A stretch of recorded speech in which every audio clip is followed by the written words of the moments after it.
Hey, welcome everybody. We're so glad that you're here. Welcome to Married Life Live. Welcome.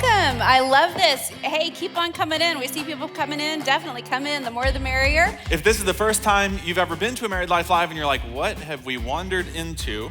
This is something we do 4 times a year. It came out of the idea that we'd been doing a marriage counseling thing here for a long time, but we're like, that's kind of, once there's a challenge, we want to do something that is proactive, helping couples really have the greatest marriage they can, and that's what this was born out of. We're like, we're going to do this date night with a purpose thing, take an hour on a Friday night, and just really deck it out as much as we can with help for marriages, and that's what you found yourself here for. Yeah. So we're glad that you're here. Yeah, we are glad you're here. This is actually, I counted it up because we were talking about this yesterday.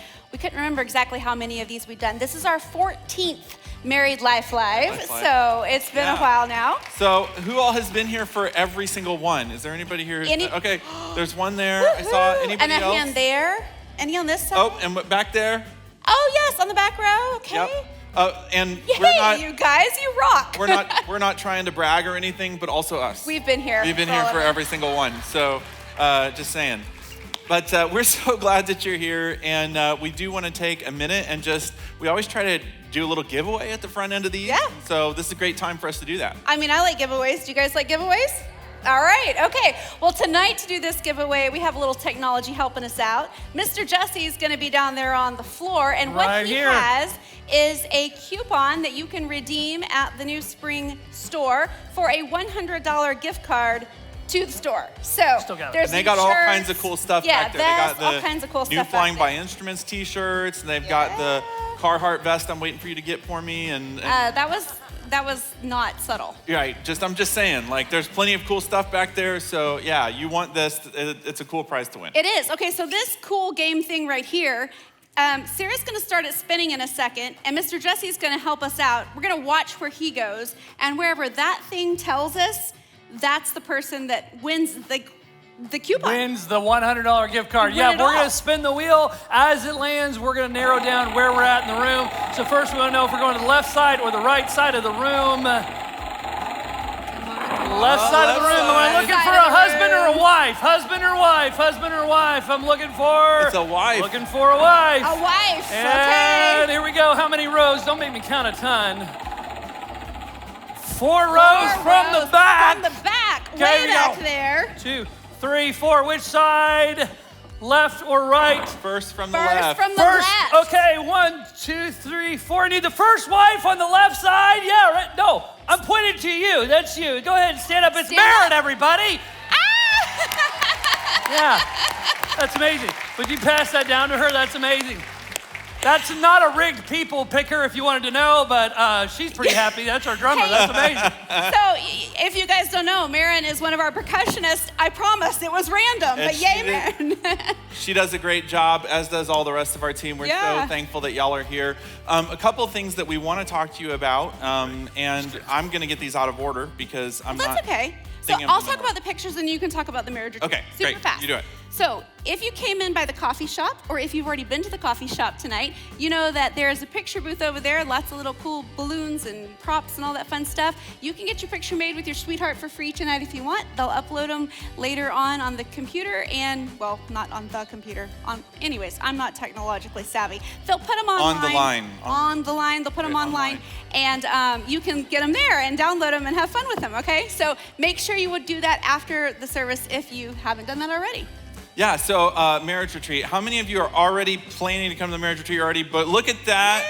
That is awesome. We're so excited that you're going. A couple cool things about the marriage retreat. We moved to a different hotel last year, and it was fantastic. We started doing it at the Westin in the Crown Center. City.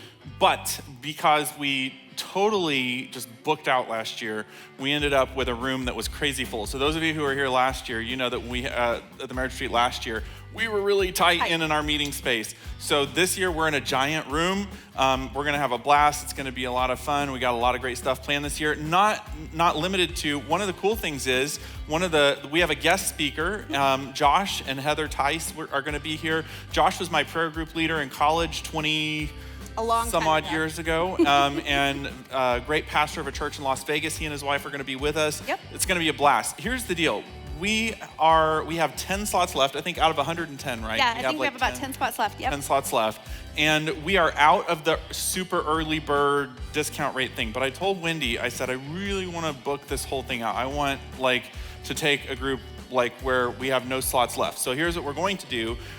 Tonight, after 10 o'clock, if you go online, we're gonna roll it back to the super early bird rate, and we're gonna leave it that way through Valentine's Day. Now, we don't know, could be that those 10 slots will go really fast, or maybe it'll take them a little while, but from now through Valentine's Day, hint, hint, for those of you who aren't going to the retreat and have not yet gotten your spouse a Valentine's Day gift, that would be a good one, right? And something that you can come to and really invest in your relationship like you're doing tonight. Yeah, good for you guys.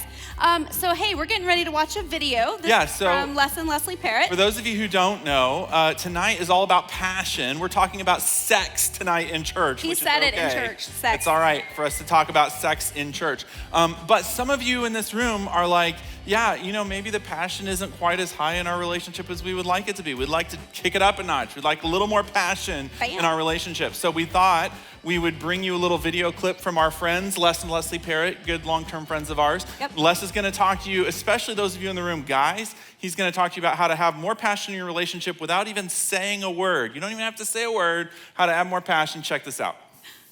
How do you cultivate passion? Let's say the passion isn't where you want it to be. What can you do to cultivate that?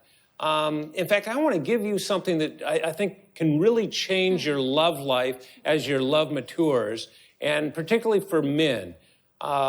Remember when you were speaking, Leslie was speaking to a big group of women, like almost a stadium, thousands and thousands of women with a team of speakers and so forth. And I remember you did this in several different cities with this team, and I think we were in Minneapolis or someplace, and Leslie started to lose her voice. And so the coordinator said, hey, I was there, and they said, hey, could you go out in place of your wife and speak to all these women? And I said, well, what do you want me to speak on? They said, anything you want. I said, well, yeah, I can do that, And I went out there, and I thought, this is an opportunity I'm not going to waste. I said, women, I said, let me in on the secret. I'll spread the word to other men. What do we men need to know about cultivating more passion in our marriages? So there's like 10,000 women there. You think they had anything to say to me? Yeah, they start shouting out things. Chivalry isn't dead, and we like tender touches, and don't forget personal hygiene. And it just got me to thinking, if I were to ask the same thing to a big, gathering of men, hey, men, what do I need to know about cultivating more passion in my marriage? What kind of response do I get from a big room of men? What are you, an idiot? Yeah, show up naked. Next question, right? So with that in mind, let me give the men in here just a little bit of advice. This is something that you can do that will do wonders for passion in your marriage, and you can make it a habit. Let's say it's your day off. It's a Saturday. You're watching the game, or you're in the yard or whatever, in the garage, and you decide to go into the kitchen to get something to drink, and you're headed straight to that refrigerator, and you see your wife standing at the kitchen sink. If you will do this, it's amazing. Let me model this for a second. So you come up behind your wife. You don't have to say a word, by the way. Don't even have to utter a single word. Come up behind her. You put your hands on her shoulders. Now, it's important to remember to just keep your hands on her shoulders, okay? And then you just come up to her like this, and you put your cheek next to hers, kind of like this, okay? And you don't have to say anything. Just a little caress here for a second, all right? Now, here's the important part. Watch carefully. You walk away. I know some of the guys right in here are going, I don't get it. You don't have to get it. She gets it, all right?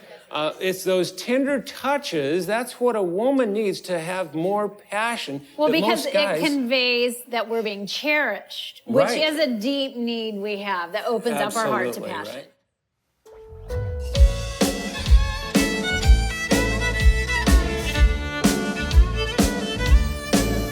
Yeah, she's my lady lucky, I'm her wild card man. Together we're building up a real hot hand. We live in the country, and she's my little queen of the South. Yeah, we're two of a kind, working on a full house. She wakes me every morning with a smile smile and a kiss. Her strong country loving is hard to resist. She's my easy loving woman, I'm her hard working man, no doubt. Yeah, yeah, we're two of a kind, working on a full house.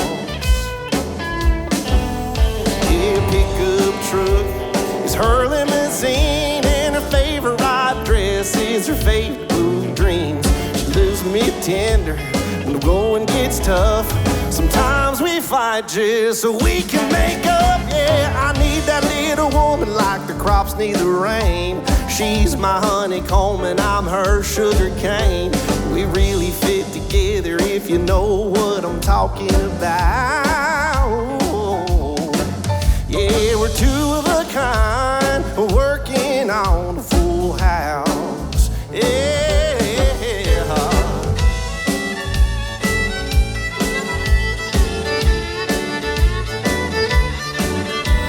It's time I found a keeper. I made up my mind. Lord, the perfect combination is her heart and mine. The sky's the limit, no hills too steep. We're playing for fun, yeah, we're playing for keeps. So draw the curtain, honey, turn the lights down low. We'll find some country music on the radio. I'm yours and you're mine, and that's what it's all about, yeah. Yeah, we're two of a kind, working on a full house. Hey, now, mama, we'll be two of a kind, working on a full house. Yeah.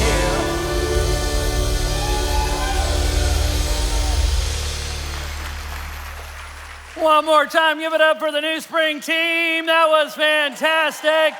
Fantastic, fantastic. Welcome to Married Life Live. We are going to start today off with some fun. We're playing the first ever Married Life Live Wheel of Fortune game. And if you're wondering, wow, the budget for Married Life Live to afford a model, you're exactly right. This is my wife, Sarah, who's normally up there. And also a little upset that I got her down here. So you can pray for our date night. But anyway, she looks amazing, doesn't she? So we're gonna play Wheel of Fortune, Sarah. To play this, we're gonna need 4 couples, and I thought it'd be fun to pick one from every section of the room. So if you'd like to volunteer some of the people in your section, start pointing to people if you don't want to come up here, okay? I see right back there, yeah, we've got a volunteer. Give it up for these guys over here, section 4. Yeah, come on up, right here. Yes, I see that you would love to volunteer. Then that'd be great. Give these guys a big round of applause. This section, peer pressure, still works. Yep, way to go. Come on up. You can come on up this way. And then I see, yes, yeah. Yeah, sure. Either one of you, yeah. I mean, you guys were voting for them, so I know you would love to play too. Come on up. Give a big round of applause. Let's see over here. So they're gonna love this, but right there in the yellow sweater, someone volunteered you. No, yeah, you just looked back and said, I'm not in a yellow sweater, but you are actually, yeah. Yeah, would you come, give them yeah, sure, yeah, give them a round of applause. That's awesome. You got our, go ahead and we'll have you make your way over here. Here, I'll drop you off at the wheel. She's gonna be on our board for us. We'll have our contestants come on over here to this side for me. And we're gonna get started this game. We've got an awesome prize. Go ahead, we're just gonna have you guys line up here. You guys, since you're on the far section, go ahead and go to the far spot for me. I'm gonna have you take that for me.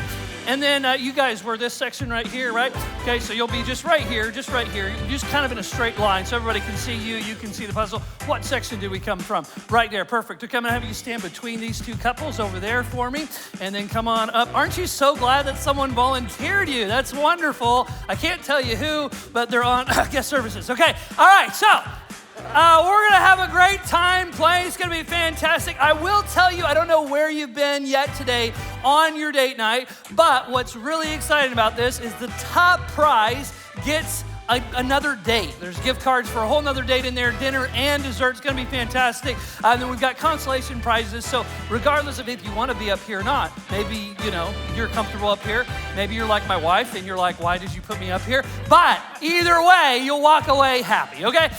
This is how the game is gonna work. As you can see, the great thing about this game, all you need to know is the alphabet. Okay, that's it, okay?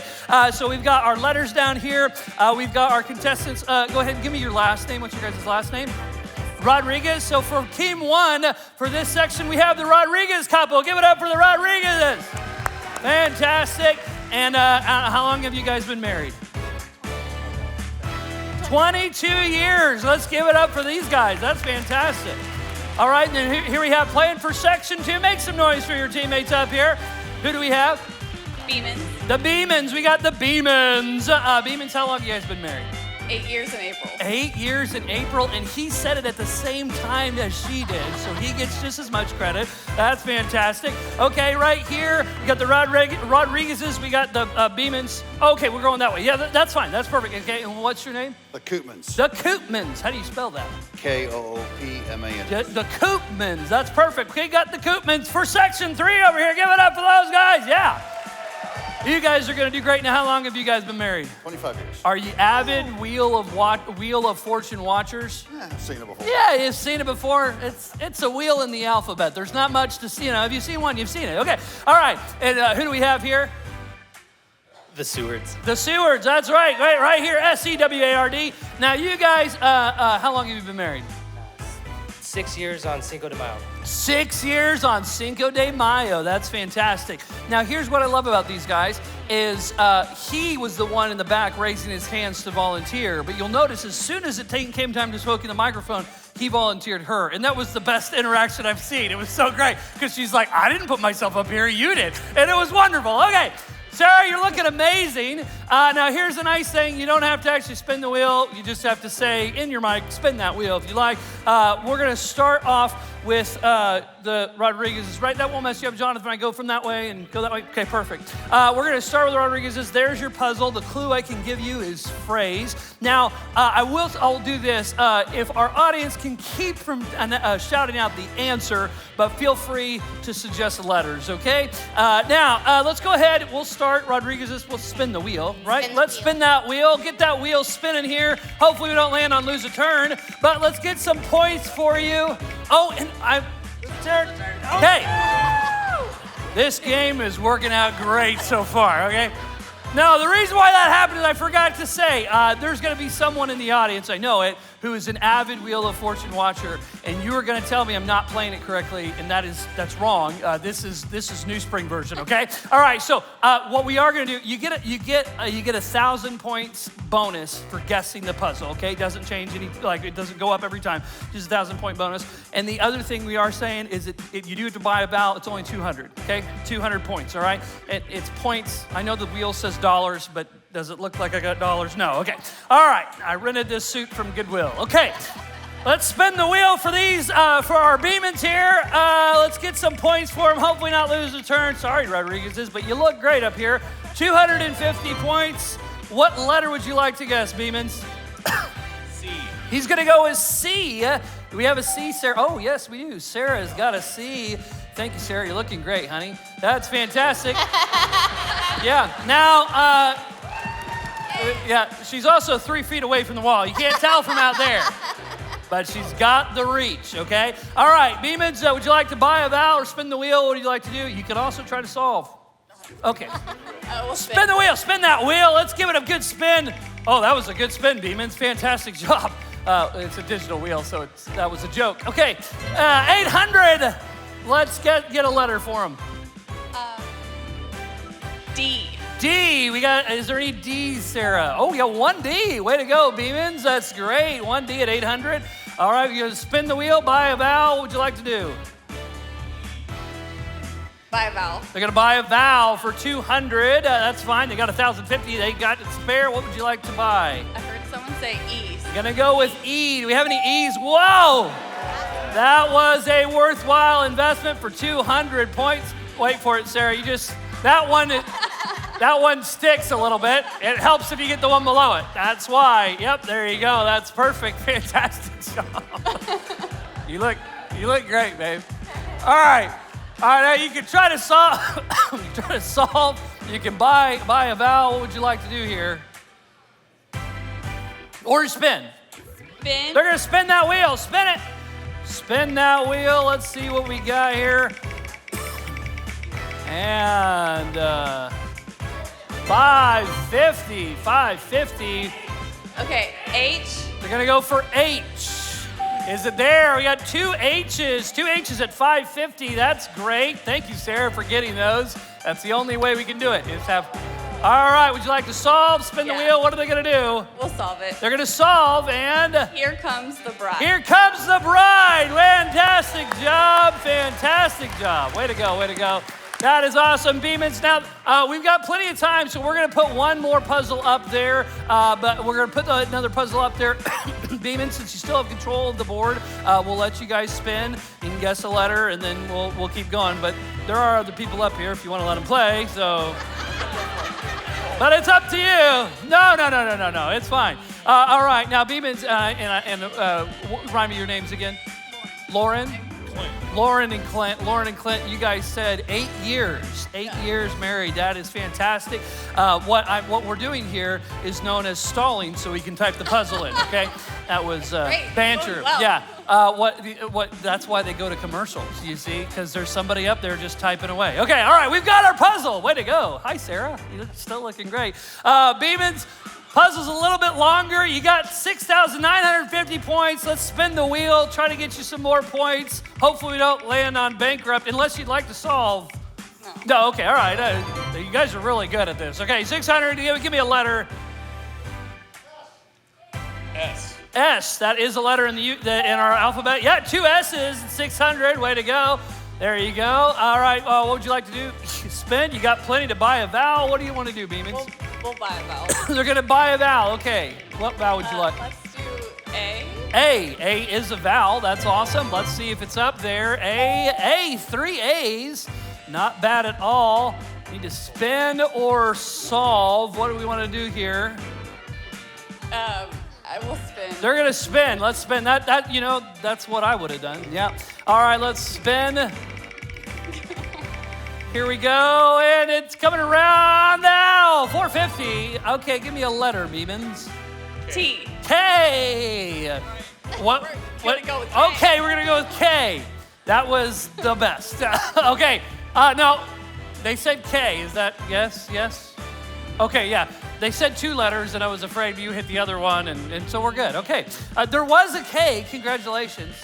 This is what they call communicating now before they shout. Yes. I think I know it. You want to attempt to solve? Yeah. Okay, all right, let's try to solve. Absence makes the heart grow fonder. Is that it? Yes, that is it. All right.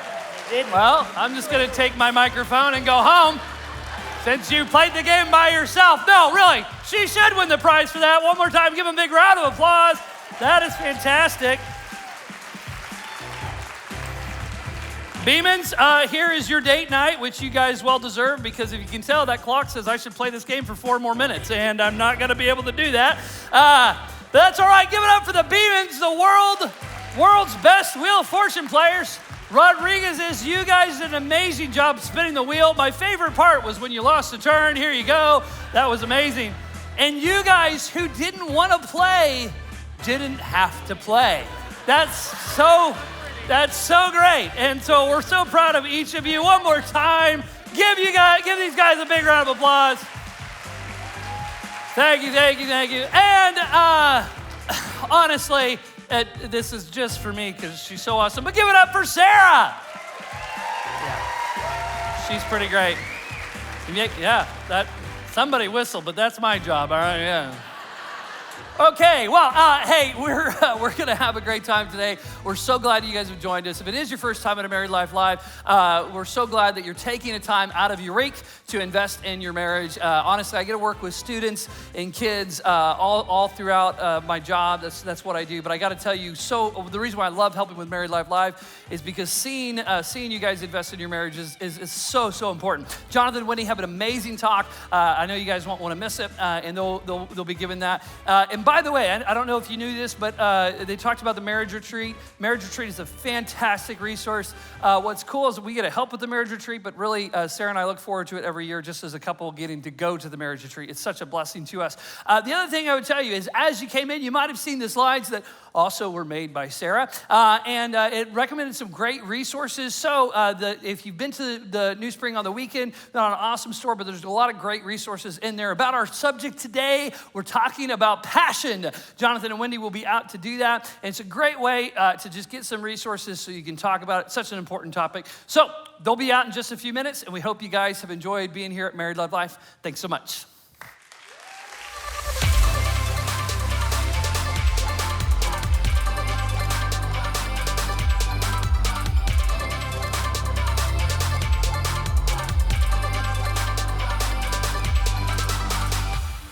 Good. Well, hey guys, so good to see you. I know that was fun. Sarah was super sweet to let us try to run the games while she was up here, and man, she does it way better than we ever thought about doing it. But we had fun with that. Sarah and Jesse are one of the most talented couples that we've They ever are. worked with. And we are a small staff. I don't know how many of y'all know, but marriage ministry at New Spring, the staff is the two of us, me and Wendy. And so Jesse and Sarah are adopted marriage ministry Amen. staff. They help us with everything we do, and we're so thankful for them. But our topic tonight is passion. So here's a question for you. How's your sex life? Don't right? answer that. Don't answer that out loud, please. Okay.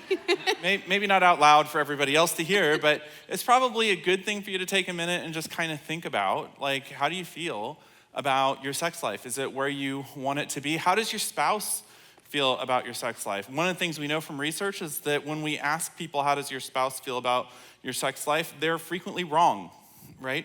Because they don't talk about it, right? And so it's a good time for us to just kind of self-examine a little bit, like, how do we feel like we're doing in that area? Yeah, I mean, is it all that it can be? Some of you in here, maybe you're like, hey, it's awesome, amazing, cool, that's awesome. Pray for the couples who maybe it isn't that way. Some of you, you're like, maybe we're settling. Maybe it could be better, and we just haven't, thought to talk about it yet. Some people sort of think, well, sex is kind of a back burner thing for us right now, but eventually it'll be a front burner thing. And what I would tell you is that if it's a back burner thing today, it'll be a back burner thing tomorrow, and it'll be a back burner thing later. There has to be a choice at some point to make it a front burner thing. There has to be a choice to say, we need to make it intentional. And by the way, this environment is a great environment for us to talk about this. I mean, some of you are kind of like, oh, we're talking about sex in church? Like, is that allowed? Like, is God going to be cool with that?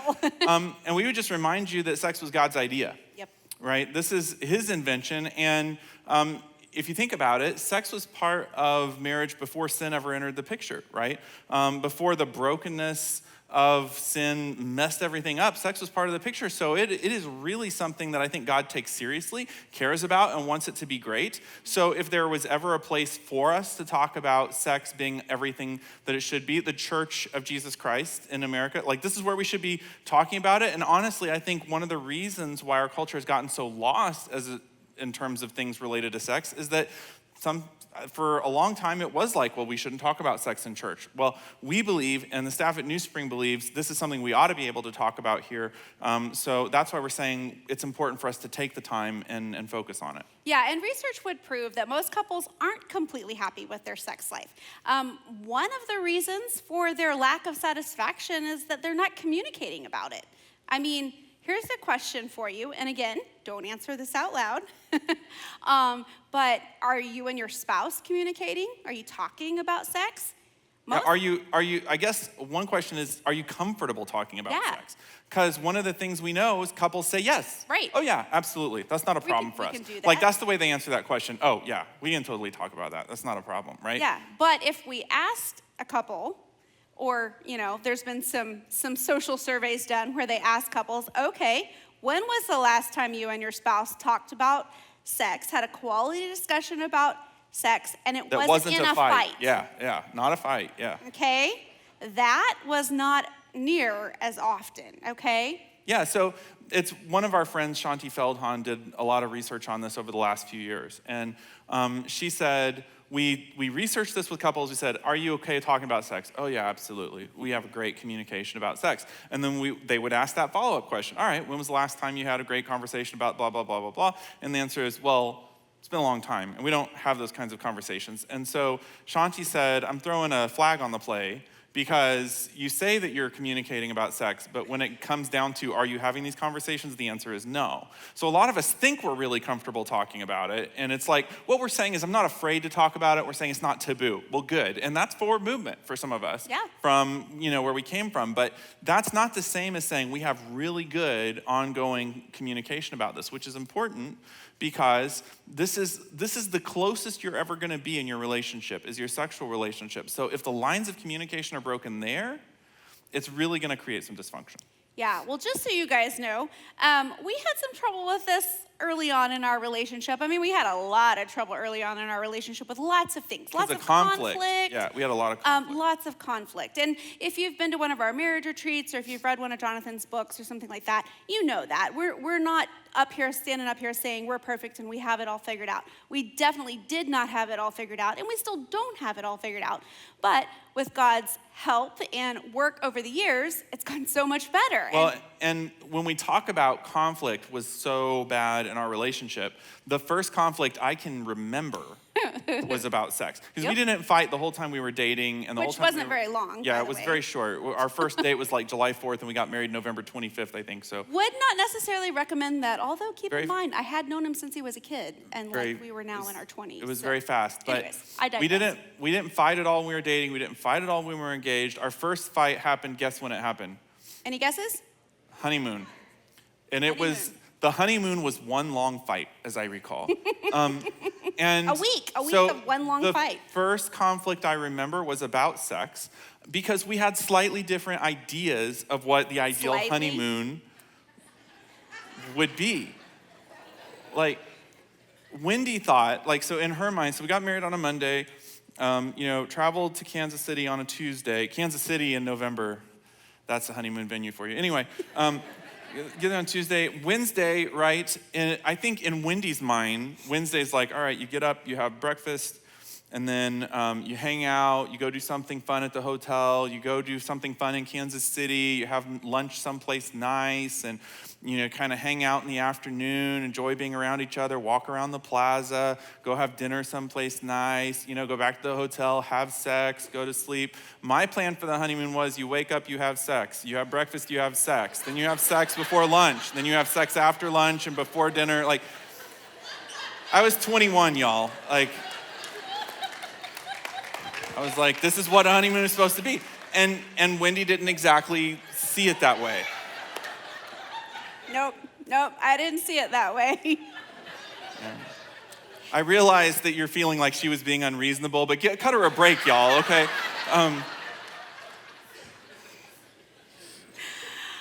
Here is something that we learned, and it took some time to learn it. Yeah. But we learned it eventually, that if you don't talk about sex until you're fighting about it, then nothing's gonna get any better. Yeah. And most couples, and we know this from the research, most couples don't talk about sex until they're fighting about sex. They don't talk about sex until somebody's mad, right? And that's, how many of us know, don't raise your hand, but how many of us know that on any topic, if we don't talk about it until we're mad, nothing good happens. We don't actually make any forward movement there.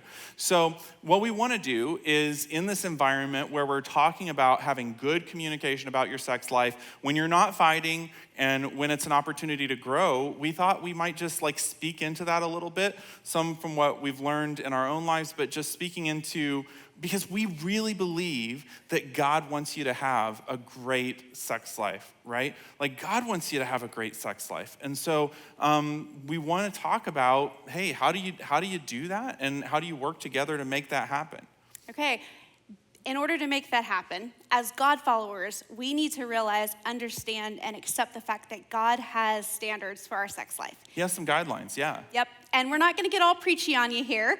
Sometimes people struggle with the idea that God has some guidelines and some boundaries, that God may be telling me what to do. Well, and people saying the Bible's just a book full of do's and don'ts, right? And they always expect that I'm gonna go, no, that's not true. And the truth is, yeah, it is. I mean, there's a lot of other stuff than do's and don'ts in the Bible, but if you're looking form. There's tons of them. So I'm not going to argue with you. Yes, the Bible is a book of do's and don'ts, just as is the manual for my digital camera.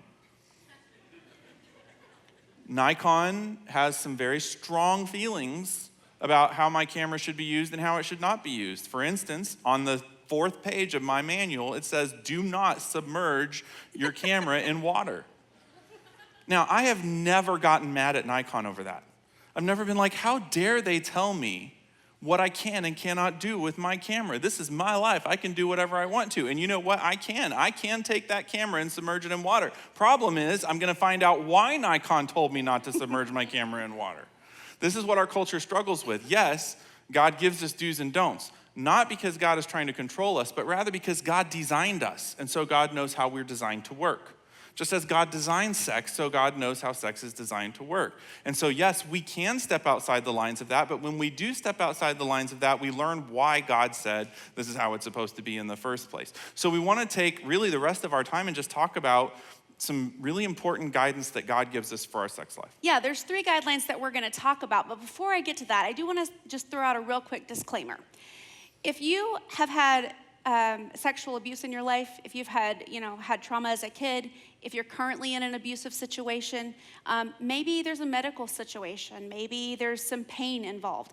We are not addressing this message to you. We get not every situation is the same. Who we're talking to tonight are those people who are in a relatively otherwise healthy relationship. Safe relationship. If you are in one of those relationships that I mentioned before, an abusive relationship, if you have trauma, please get help for that. We're here to help. There is no shame in that. We can point you to some resources that can so please help. get help in that because we want you guys to be healthy and safe as well. But, so that's my little disclaimer. Let's go to the 3 guidelines that we want to talk about tonight. The first one is to prioritize. Yeah, prioritize your sex life. How many of us would say that we have more things to do than we have time to do them? Right? That's going to be most of us if we're honest. So one thing that we can, push sex aside as a topic and just let's talk about life in general for a second. If there's something that's important to you, that's really important that it happens, if you just hope it happens and leave it to chance, I'm here to tell you it ain't going to happen. Right? For most of us, things don't happen just because we have a desire for them to happen. I have a desire for us to make our sex life more of a priority. That's a lovely thought, that's a lovely intention, but if you don't actually prioritize it and put wheels to that and say, we're gonna actually make it a priority, not much is gonna change. Yeah, over 1 time. Corinthians 7:5 says, do not deprive each other of sexual relations. So that definitely works into that whole priorities thing, right? Yeah, and that word deprive was really hard for Bible translators to know how to translate because in the original language, it really means to rob. And so Bible translators were hesitant to write, don't rob each other of sex. But that is exactly what the Apostle Paul was saying. Like, that is what he said. Don't rob each other of sex. Now, again, what we're saying here is that in a healthy, non-painful sex kind of situation where there's faithfulness, nobody is breaking trust, and we have a safe relationship, the idea is that sex with you is something your spouse should be able to count on. And Paul is saying, don't rob them of something that they should be able to count on with you. But that's being said to both partners. Both of us are needing to understand, like, we both have a role to play in prioritizing sex in our relationship. We both have a role to play in making sure that person can expect that I'm gonna be accessible and available and wanting to be with them. Yeah, and when we don't prioritize sex in our relationship, it really is like we're taking away something from our spouse that they should be able to have access to. And that's important. And Why by is the it way, important? Oh, okay. This wasn't in the talk. Yeah. But one thing that's very interesting in Shanti's research that she looked in when she was doing all her research on things like frequency and quality, and we'll talk a little bit about that in a minute. But in her research, they asked, like, would you prefer to be having sex more often than you are? And guys, I know this is going to surprise you, the men in the study said yes. Generally speaking, they're like, yes, I would like a higher frequency than that. But here's what's interesting. So did the ladies. The guys and the ladies said, yes, I would prefer that, all things being equal, I would prefer that there was a higher frequency of sex in the relationship. So here's the thing. What is the story behind that? The story behind that is yes, ideally, both of us would rather it be more of a priority. We're just not necessarily making it the priority that it needs to be. Yeah, and Satan doesn't want you to make it a priority. I mean, he doesn't want you guys to have a fulfilling sex life. He wants to tear apart your family. He wants to send you plenty of distractions. In our counseling ministry, we have seen so many and talked with so many couples where there's plenty of distractions. I'm just going to name a few because we don't want to stay here too long, but kids. Okay, we love kids. Kids are great. We have a few. Well, we have a couple. We don't have a few. I was gonna say, you have something to tell me, or like I can't. No, we have a couple. like that would be an interesting stage announcement. Hey, Oh, y'all. my goodness. No. Okay, you're getting me off track. So kids can definitely be a distraction. Kids in the bed can be a distraction. Okay, all you. Right, I wasn't gonna say that because you said I- you're gonna make well, some people mad at you, I so I told wasn't him- gonna say it. I told him all the co-sleeper parents are going to be like, what? We'd get really mad at him, but yeah, kids in the bed. I mean, There has to be a platform for passion. right. Absolutely has to So be. if the kids are there every night, it doesn't work out too well. Yeah, technology can be an issue. We all know that. Computers, phones, video games. I've been so bad with the computer part lately because I've been building a website for our new grief ministry that we're getting ready to launch, and so any of y'all in here who do any like web programming, you know that it just becomes all-encompassing for a while until you're done with it. And so I've been bringing my laptop to bed and working on writing code until like midnight, and it really becomes a third person in the room. There's your spouse, there's you, and there's this dedicated focus on this third entity in the room that is your laptop, right? And that's not healthy either, right? Okay. Speaking to myself, I get it. I was going to say, I understand. wasn't bringing that up. All right. And then work even can be a distraction. So there's definitely things that can mess with making our sex life a priority. But sex only happens when you give it some time and some space to happen. So if you fill up all the empty time that you have with other stuff, then you lose all your energy and your brain power and your body power and all of that. Sex isn't going to happen. At least not great sex. So one way to look at it is this. If you're thinking about how do we prioritize sex in our relationship, the first thing is you just got to make time for it. There has to be an answer to the question, when.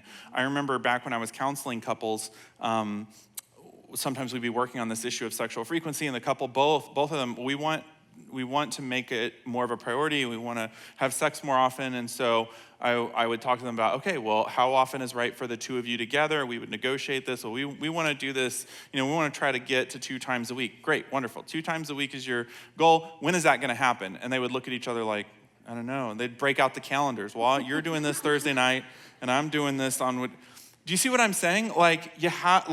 It's lovely to have a goal. And a lot of us are walking around with a goal, but we don't have a time for it. There's not a time for it to happen. So there has to be a time. And don't be afraid to schedule sex. I know it sounds terribly unromantic, but every married couple, I think, will go through at least a season in life where you'll need to break out the calendar and just say, we're going to make sure that we're making time for sex. And if you have to draw it in on a calendar, that's not a bad thing. It's not a bad thing. There's got to be an environment for it. We kind of talked about this. So guys, that might mean you have to be aware of ways you can spruce up your bedroom, clean it up. I mean, hotel sex is great, I hear, from a guy's point of view, but, you're not always at a hotel, so maybe you need to clean up your socks off the floor. There you go, ladies. You can thank me later. So you're saying clean room sex is almost as good as hotel sex, right? Is that what you're saying? Yeah, okay. Could be, yeah. All right. There's got to be an answer to the question of where. There's got to be a place. And then there needs to be an investment in making it all that it can be. And this is about, there needs to be an answer to the question how, right? That one of the things that when research is done, Christian couples often say, we want the quality of our sex life to be better, but we're not talking about the quality of our sex life. We're not really engaging on that. And there's a happy medium between, we've worked with couples that are like, oh, we need to make the quality of our sex life better. We need to spice it up, quote unquote. And so they sort of ask the world around them, how should we spice up our sex life? Do you think the answers the world gives them are pretty smart? Not really, because the world around us has no clue how to have a healthy, productive sex life. But on the other hand, the other option of just saying, I know it all and I don't need to know anything else other than what I know, that's not smart either. And there has to be a happy medium between those two things. Yep, And so, we have a great book that you probably saw it on the screen earlier. There's several up there that would be good. One we really like to give people is called Sheet Music by Kevin Lehman. Got great stuff in it. So there are resources. There are Christian resources that are healthy, written from a Christian worldview. It's always great to keep learning, being open to improving that. And by the way, sex should be fun. Like, it's okay for sex. It's okay for sex to be fun. Right. Okay? Just there you go.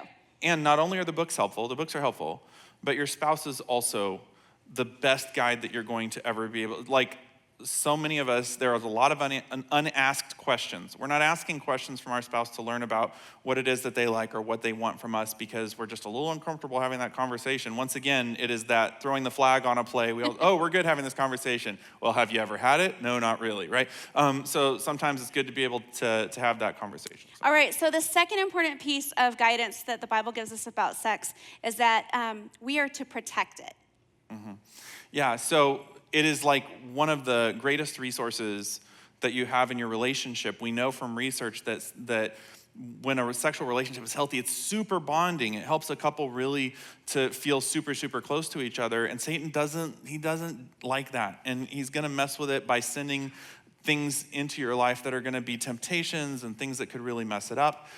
So we wanna talk to you about a few ways that you can really make sure to be careful to protect this important area of your life. Yeah, so this I'm gonna say might surprise you. We don't feel like the goal, according to the scripture, the goal of your sex life should not necessarily be excitement. It should be fulfillment. You wanna go into more about that? Yeah, so that spine-tingling, magical fairy dust, passion, attraction thing that happens when you're first dating, right? That is a God-given thing to get your relationship jump-started, right? But the goal of the relationship is to move toward intimacy and fulfillment, right? The goal of sex is to lead to fulfillment, but some of us get stuck in chasing that spine-tingling attraction feeling, right? And that's what I mean when in this sort of context when I'm talking about excitement. So we've worked with plenty of people who've spent their life chasing down sexual excitement by looking for new experiences, different experiences, a higher high than yesterday's high, always chasing something that is going to be that new high that they haven't experienced yet. Here's what we've learned from watching that. Number one, there is no high enough to completely satisfy you if that's your goal. And number two, eventually at the end of years looking for excitement, you know what you're gonna really be missing? It's fulfillment. And you're gonna sit there and tell people around you, I wish I could experience fulfillment. So the goal should be from today, don't waste time chasing excitement only to get to the end of that tunnel and realize fulfillment was really what I was looking for. Start today by chasing fulfillment. And part of that is recognizing that what God wants me to have is not some kind of sexual adventure to find some new different thing every day, but actually God wants me to find fulfillment in the same person, in the same sexual relationship, building it over time. Yeah, so another thing you should do in order to protect your relationship is run from temptation, run away. One of Jonathan's favorite passages, and I really like this one too, talks about Joseph and Potiphar's wife. Yeah. Well, and I always love to say about temptation that it's kind of like the lure that fishermen use, right? A lure is a small, attractive moment attached to a very long, unattractive future, right? And that's what Satan puts. He puts a very small, attractive thing in front of us that's attached to a very painful, unattractive future. And so that's what happened in Joseph's life, right? Potiphar's wife is there and she's trying to get Joseph to sleep with him. He knows that's not what God wants. He knows that that's not going to be fulfillment that God wants for him. And so he does three things that I think are really brilliant. And those of us in the room, if you're in the room and you're like, hey, I'm struggling with sexual temptation, there's three really great things that Joseph did that we can do. The first thing is he said no. It's a good thing to just be on record about what you won't do. Right? It's important to be on record about where your boundaries are. So when Potiphar's wife was coming on to Joseph, he said no. He's like, I won't do this, and here's why, right? And so he had a clear why in his mind, and he had a clear no. That's really important. The second thing is, because she kept up at it, the second thing is he stayed away from her.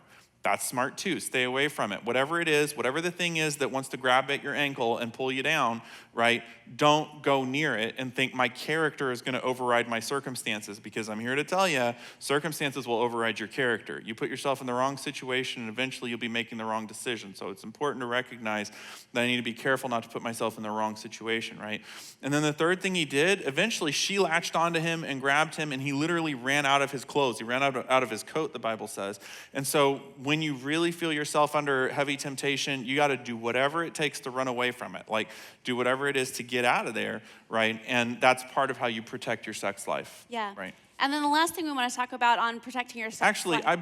Sorry. You got something else you No, want to you're say? doing the right thing, moving on. But I feel like I should say this. Okay. It was not something I planned to say. Years working with couples, one of the things that I heard, I don't think I've ever said this up here before, one of the things I used to hear from people all the time that had an affair or had gotten into something they shouldn't have gotten into. And by the way, 60 to 70% of my caseload was that when I was working with couples, 60 to 70%. And one of the things they would tell me is, I didn't think this would happen because I never thought anybody else would ever be interested in me. I cannot tell you how many times I heard that. So you know what that person is saying? Nobody's ever gonna come in my yard, so there's no point in putting up a fence. I don't need to protect it because nobody's gonna, here's what I'm telling you. Satan will push those boundaries. He will. The question isn't will it happen, the question is when will it happen. So putting up the fence, even though there's no need for it right this minute, right today, and even though I can be self-deprecating and go, who else would wanna be with me? By the way, that's not a good, healthy mindset to be in anyway, right? That is a mindset that Satan is gonna latch onto and go for it, right? But if I'm in that mindset, right, I need to remind myself, I still need the fence, I still need the guard, right? Because the question isn't, will somebody ever try to push the boundaries with me? It's more, am I ready no matter what happens? So I can tell the person that I'm in a relationship with, they can count on the fact that I have those guardrails set up. Good stuff. I'm glad you said that. All right. Thank you. You're welcome. So the last thing under our actual points that we had slated, were under the plan. I'm a plan follower, y'all. Were to have clear ground rules. And, you'd be really surprised.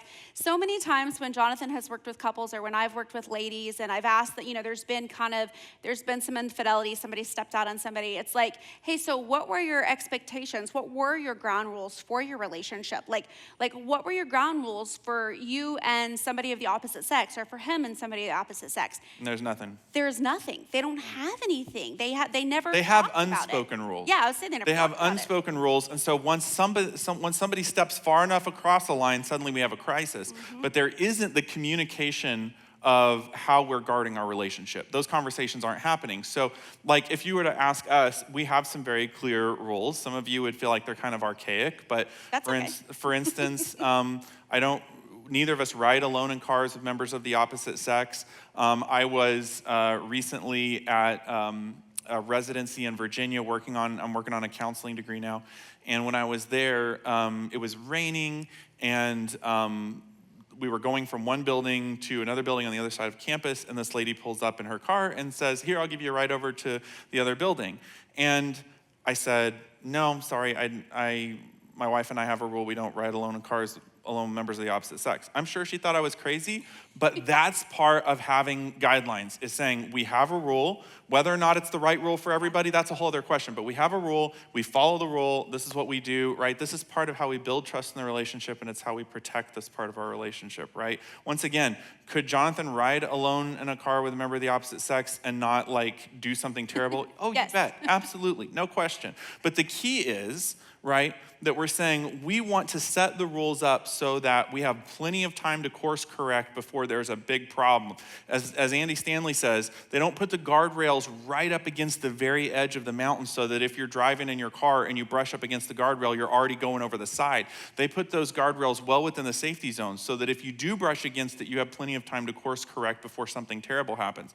And that's the way that we have those rules structured, and we would encourage you to think about what your rules are and how you would structure those. Yep. All right, well, the last piece of biblical wisdom that we have for you guys tonight. So we've had prioritize, we've had partner, I just told you the last one. We have prioritize and then protect, and then the last one is partner up. I mean, hello, it takes two, right? Yeah, it's a collaborative thing, right? It takes both of you And it takes a desire to understand each other, because one of the challenges that happens, and I think maybe the reason that we fought on our honeymoon, is there's this thought that Because you wanted too much sex?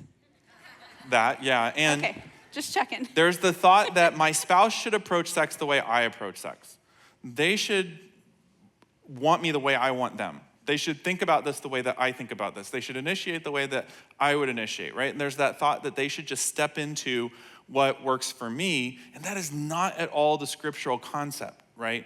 In 1 Corinthians 7:4, it says, the wife gives authority over her body to the husband, and the husband gives authority over his body to the wife. Do you hear that mutuality? That it's like, all right, this is not about me imposing what I think this should be like for both of us.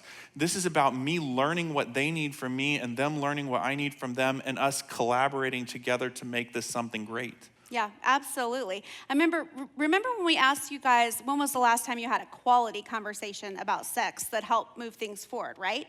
Well, one way to partner together in this area is maybe you go out tonight afterwards and you have a conversation about this, or maybe it's tomorrow night. If it's not tonight or tomorrow night, make it soon, so that both of you can talk about, what's maybe one thing we could do that would help take our sex life and our intimacy to the next level. And be prepared to embrace differences, right? Because we're all different. And one of the things that it's almost cliche, even 20 some odd years ago when we got married, like the premarital stuff was very cliche about men and women are different in sex and all that. Yeah, that's true. But I think we're just now learning, even in research, how different we all are, and the need to be able to kind of embrace that. So for instance, one of the things, and Shanti talks about this in her recent book, but this has been in the research for over 20 years. There's two really important kinds of desire. There's probably more than that in terms of sexual, but there's two really Main ones. primary ones. Yeah. One is what researchers call spontaneous desire. Shanti calls it initiating desire. And a person who has this kind of desire thinks about sex through the day, like those thoughts are coming to that person, and they have like a drive to initiate, like a desire to initiate. And that is just part of who they are. Whereas a receptive person, or a person with receptive desire, isn't like that. They're not having sexual thoughts throughout the day, right? And they don't have that push to initiate. But the reason we call it receptive desire is once their spouse initiates with them, they're completely good to go. Like when their spouse initiates, they feel responsive to that. They're happy to be engaged in that, right? And they're always glad that they did, but it's not something that they're necessarily thinking up during the day. So it's a very different kind of desire. But here's what's happened, and we've seen this happen in our ministry. We kind of went through a phase of this in our own relationship, that what happens is if you're a person that has that initiating desire or that spontaneous desire, and you're like, I seem to be the only person who's initiating, or I just don't understand why they're not thinking about me all the time like I'm thinking about them like this, or they don't seem to want to flirt with me the way I want to flirt with them. We go through all those thoughts. Then eventually that person can start to be like, they're not into me like I'm into them. And the person who would normally be an initiator and who's normally spontaneous just starts to be like, then I'm not going to either. And you have two people who are just kind of like on the sidelines, when the truth is they just different. You're just wired differently. Just because that person isn't initiating all the time doesn't mean that they're not interested in me. It doesn't mean that they're not wanting to be with me. They may have a different type of desire. It may just be a little different for them. And if we can embrace that difference and others, being able to say, all right, what do I need to know about Wendy in order to have a great sexual relationship with her? What does Wendy need to know about Jonathan in order, there's only two of us, right? So we have the time to learn this stuff, right? We're going to be together for a long time. There's time to learn this stuff, right? And figure out what is it that we can do to have the best relationship that we can, right? Yeah, well, and one of the things we had talked about, which you didn't mention here, but I want to throw it out there for you to talk about just a second, is just the idea of culture and movies and TV, and how, I feel like from the time where we watch a movie, like a romantic movie or a TV movie or something like that, sex there, intimacy there is always two instant, spontaneous ripping people. clothes off and all that kind of stuff. Yeah, that's always not real life necessarily all the time. Always in the movies and TV, you have two people with spontaneous desire. You have two initiators, right? And they're totally there's this incredible desire and magnetism growing throughout the day, right? And then there's a passionate kiss, and they go off camera and rip clothes off, right? That's the movie TV thing. And so the idea is, if we're not two people that have that kind of desire, something's wrong with us, right? Can I tell you, actually, there's something wrong with the Hollywood model. There's not something wrong with us. There's something wrong with what we've been told our whole life it's supposed to look like. The truth is that if we want to have a healthy, long-term, fulfilling sexual relationship, it's going to be unique to us, as your relationship is going to be, it's going to be unique to your relationship, and it's going to take a lot of communication and a lot of understanding what is it that we need from each other. A lot of openness, right? Not defensiveness where we're like, I don't want to hear what it is that you have to say, but actually being able to accept it and learn from it. That's what it takes. Yeah, well, let's wrap up here just a second with some homework we want to send you guys out with. We're not quite done with our evening. We have some fun stuff left to go, about 5 minutes worth of that. But think of these questions, maybe jot it down if you're taking notes. Talk about this with your spouse. Number one is, what can I do to help prioritize our sex life? Notice I did not say, what could you do? What could you do to prioritize our sex life? Talk about what you can do personally. What are things you can change to prioritize your sex life? And then maybe they will do the same. The second thing is, what can I do to help protect our sex life? And then what can I do to partner with you in our sex life? And so those are things that only you can do. Only you have the responsibility, you can change, because you guys all know we can't change our spouses, right? It doesn't work. If you haven't tried it yet, let me just tell you ahead of time, it doesn't work, okay? You can only change you. You're only responsible for you. So what are the ways that you can help prioritize, protect, and partner with your spouse in your sex life? Awesome. Well, we're almost done here, but as the band comes in and gets ready to play a little bit of comic relief, check out, as we're talking about sexual communication, check out this couple, had a little trouble with mixed signals.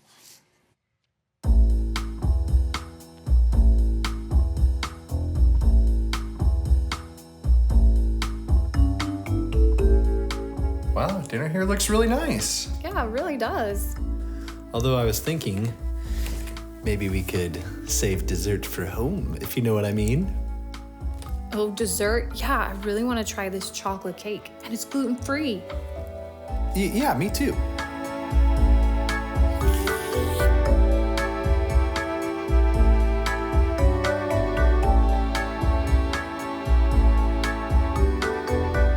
Oh, hey, babe. I keep forgetting to tell you, the last time we had the candle here on the table, it took forever to clean the wax off. First world problems, right?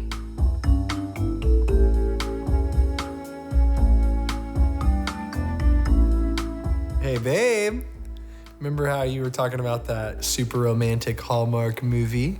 Well, I found it. I was thinking we could snuggle up on the couch and watch it together. A movie night? That sounds great. Yeah, and, we'll just see where the night goes, huh? Oh, you know what? There's this new docuseries. We've got to check that out. Welcome to Holy Matrimurder. Follow us through the grisly world of true love turned true crime. I'm not gonna lie, babe. Today was tough. I am beat. I'm sorry, honey. I hope tomorrow will be a better day for you. Thanks. Well, I'm gonna hit the hay. Good night. Love you. Oh, good night. I love you too, honey. Well, so much for my new robe working the way I wanted it to. I was really hoping to have some time together tonight. I'm awake. Ah, come on.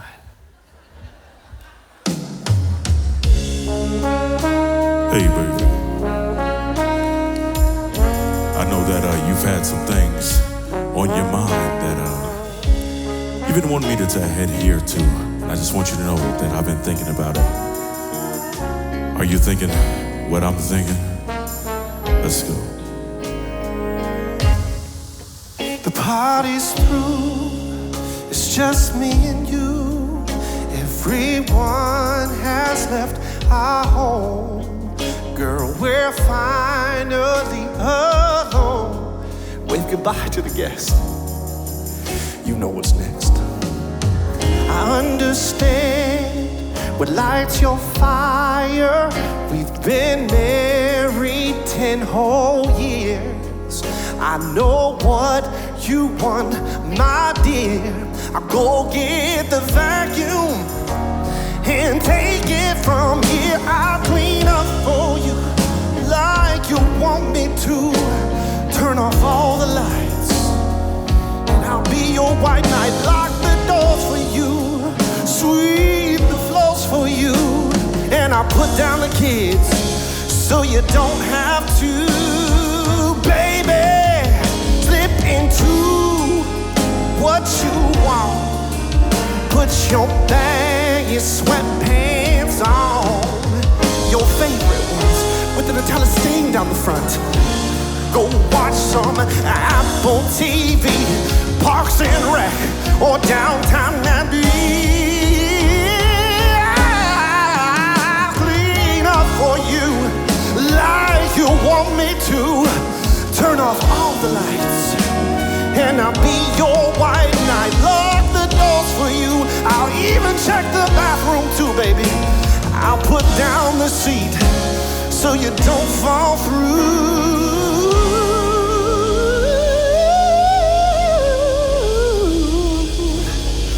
I'll clean up for you.